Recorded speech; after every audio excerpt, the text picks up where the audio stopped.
আসল মাল দে বেটা। এই যে আপনার আসল মাল। ওকে ঠিক আছে বেটা।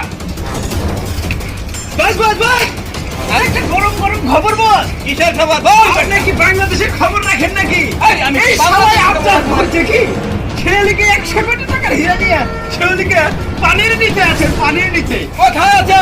চলেন চলেন। আরে দেখ শালাকে।